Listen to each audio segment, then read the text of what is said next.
তো গাইস, আসসালামু আলাইকুম, ওয়েলকাম ব্যাক আমার ইউটিউব চ্যানেলে স্বাগতম সবাইকে। তো আমরা যাচ্ছি সবাই ঘাস কাটার জন্য কাঁচি আর বস্তা নিয়ে।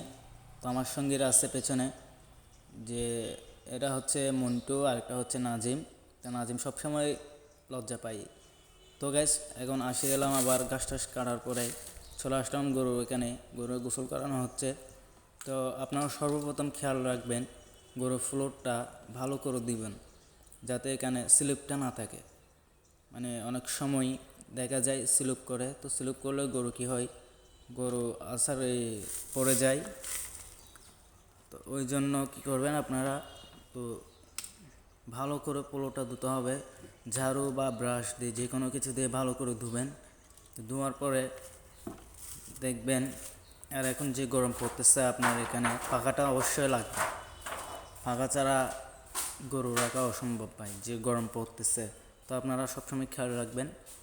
তো আমার এটা কালোটা এবারে কোরবানি সেল করব ইনশাল্লাহ, কিন্তু লাল যেটা আছে টাকা বছরের জন্য রেডি করবো ইনশাল্লাহ। তো দেখেন, গরুকে আমি সর্বপ্রথম গোসল করাচ্ছি। গরম পড়তেছে, দিনে অন্তত দুইবার হলেও গোসল করাতে হবে, যে গরম পড়তেছে। তো ঘাস যেগুলো দিয়েছিলাম, ঘাস যেগুলো কাটছিলাম ওইগুলো দিচ্ছি। দেওয়ার পরে একটা কথা মাথায় রাখবেন, এই যে গরুর খুঁড়ি আছে না, এই খুঁড়িগুলো ভালো করে ধুবেন, যাতে গোবর না থাকে। ভালো করে ধুবেন। ধোয়ার পরে ভালো করে গোসল করাইয়া একদম ভালো করে গোসল করাতে হবে, যাতে গরম ফিলটা না করে। দেখেন এখানে কত ময়লা। গরু সবসময় ময়লা হয়, স্বাভাবিক। খেয়াল রাখতে হবে এটা আপনাদেরকে। দেখেন, এই গরুটা আমার অনেক ভালো লাগে। এটা যখনই পানি দিই, এখান থেকে নড়েও না, ছড়ে না, অনেক কষ্ট করে নাড়াতে হয়। ভালো লাগে ওর থেকে, মানে পানি পড়লে গায়ে ও সরে না। তো ওর একটা ভিডিও আছে, এর উপরে ওটা আমি শুয়েছিলাম। এই ভিডিও একটা আছে, এটা দিব নেক্সট ভিডিওতে।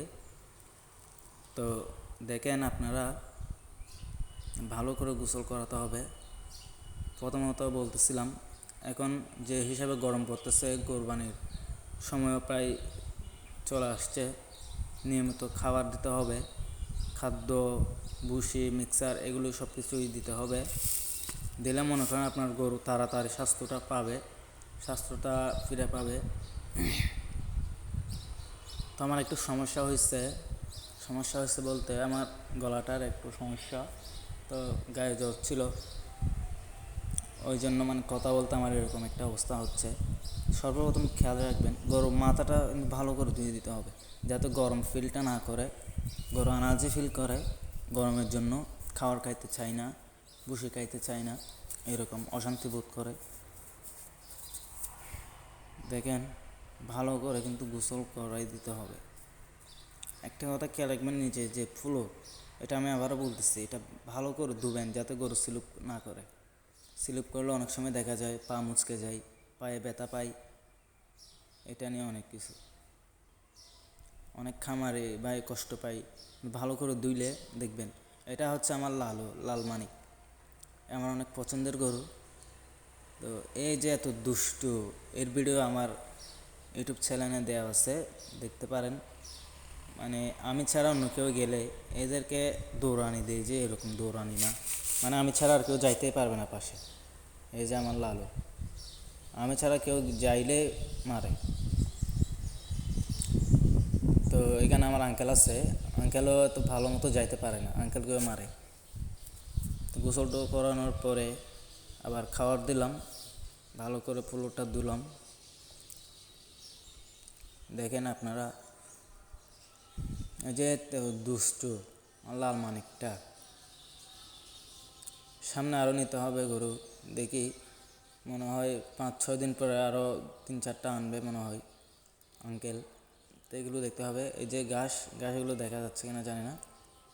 এই যে দেখেন, ঘাস কেটে আনছি, আনার পরে দিয়ে দিছি। তো আপনারা সবসময় চেষ্টা করবেন দানাদার খাবার কম দেওয়ার জন্য, ঘাস বেশি দেওয়ার জন্য। মানে ঘাস খাইলে গরুর শরীর ভালো থাকে, সুস্থ থাকে। যেহেতু দুষ্টু, মাথায় পানি দিতে দিচ্ছে না। ওকে গোসল করাতে গিয়ে আমি সহ পুরো ভিজে গেছি, আমাকে সহ গোসল করে দিছে। দেখেন, ও এমন দুষ্টু, মাথায় পানি দিতে দেয় না। তো জন্য ওর ধরে শক্ত করে ধরে মাথায় পানি দিয়ে ভালো করে গোসল করে দিছি, পাখা চলাই দিছি। তো পাখাটা থাকতে হবে অবশ্যই, পাখা যদি না থাকে, গরমের মধ্যে পাখা লাগে, না হলে গরু অশান্তি বোধ করে, এরকম একটা অবস্থা।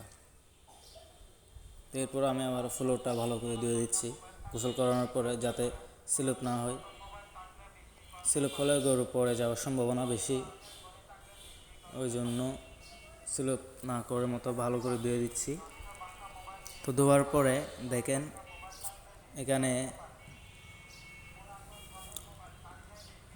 যে ঘাস কতগুলো পড়ছে ওগুলো ভালো করে ধুয়ে পরিষ্কার করে রাখতেছি।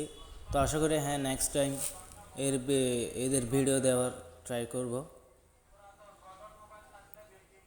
ভিডিওটা বানাতে অনেক কষ্ট হয়েছে। তো ভিডিওটা ভালো লাগলে সবাই একটু লাইক কমেন্ট শেয়ার দিয়ে একটা সাবস্ক্রাইব করে দিবেন। আসল কথা হচ্ছে ভাই, আমি ইউটিউবে নতুন, ওই জন্য মনে করেন আমাকে সাপোর্ট কেউ করে না তেমন, এটাই আর কি। তো আমি তো হাল ছাড়বো না ভাই, আমি একদিন না একদিন সফলতা পাবোই ইনশাল্লাহ। তো এই সফলতার জন্যই মনে করেন আমি ভিডিওটা করা। আমার স্বপ্ন ছিল একটা মানে ইউটিউবার হওয়া ছোটো থেকেই। তো আব্বু তো মোবাইল কিনে দেয় নাই, নিজের টাকা দিয়ে নিজের পরিশ্রমিক দিয়ে আমি মোবাইল কিনছিলাম একটা, এটা নিয়ে ভিডিও করি। তো গাইস, আজকের ভিডিও এই পর্যন্তই। আল্লাহ হাফেজ, আসসালামু আলাইকুম সবাইকে।